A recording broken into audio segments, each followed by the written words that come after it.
All right, now we turn our attention to P3 and the page 27 assignment. We're going to do page 1 here first, and then we'll do a page 2 on another video. So first thing we were given is a function, square root of x plus 3, and we were asked to find these function values. So for each one of these, we're just taking this value, putting it in, and seeing what we get. So if I put -2 in, I get the square root of -2 plus 3, which is 1.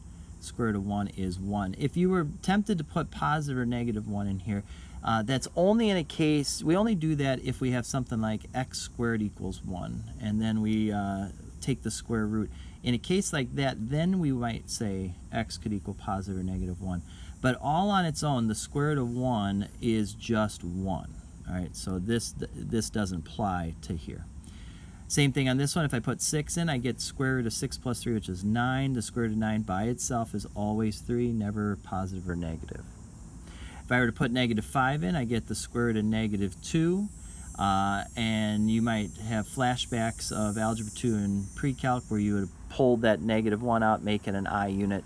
For us, we just simply say this is not a real number.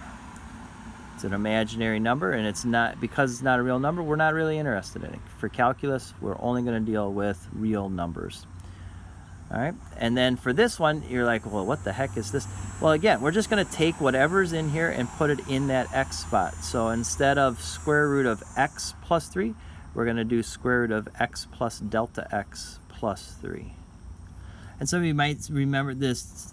This is called delta. It's the Greek letter delta. It stands for change, and we're going to deal with that a lot more in the next couple of chapters. Nothing really to do here. That's as far as we're going to go, and that's all we do for that. For number 8, we have a look at trig, and we're going to deal with trig after our quiz here on P1 through P3. So just as a little refresher and maybe preview, if I were to put pi in here, I get sine of pi. Pi is 180 degrees, and what we're going to remember in just a little bit is that if I go one space over in that direction, I get the point -1, 0. First number is cosine, the second number is sine, so the sine of pi is 0. Okay, nothing that you're going to be held accountable to for the quiz. You don't have to remember trig for the quiz that's coming up, but you will have to know it for the test and certainly for the rest of our year. Okay, 5 pi over 4, if I put that in, 5 pi over 4 is 225 degrees, and again we'll talk more about that. That puts us right there. If we make our reference triangle, again, maybe it's been a while, but it's a 1, 1 square root of 2 reference triangle there. We went in the -x and the -y direction. Sine is opposite over hypotenuse, and so we end up with -1 over square root of 2. Again, don't panic. We're going to spend 2 days on that in just a little bit. All right, this is just a little preview.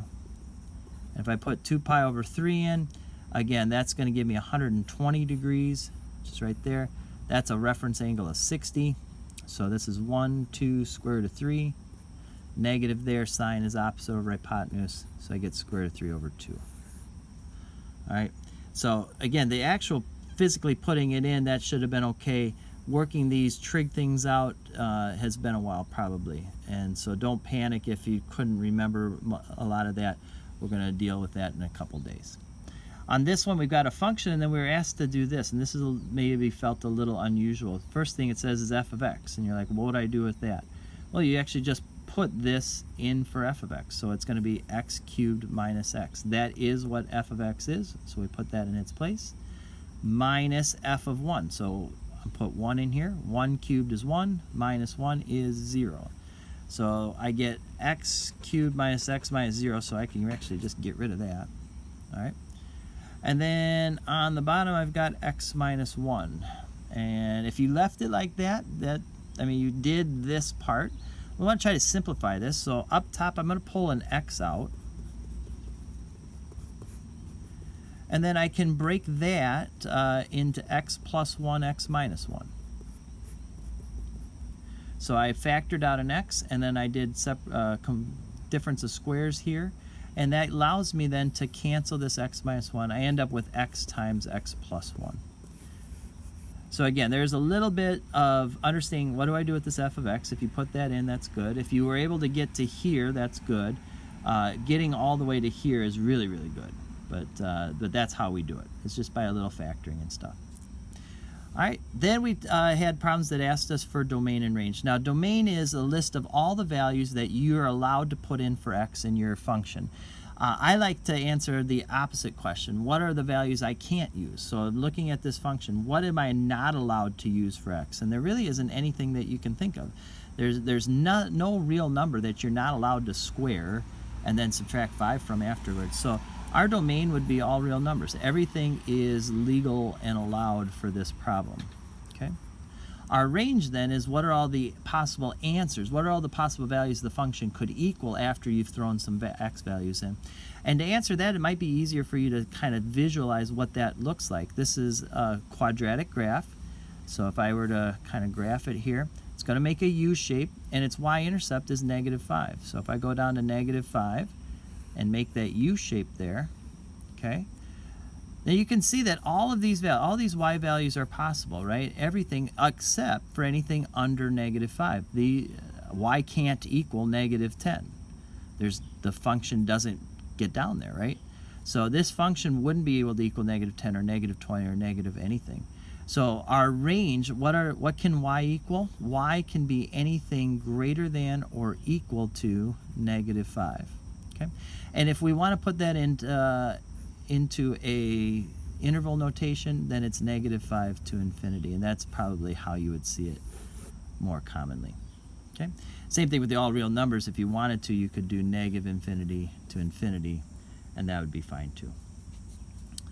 For number 18, we're trying to, again, ask the question, what can x equal? The better question is, what can't x equal? And the only thing that would cause us grief here is if the denominator was 0. And you can see that because it's x minus 1, that means that x cannot equal 1.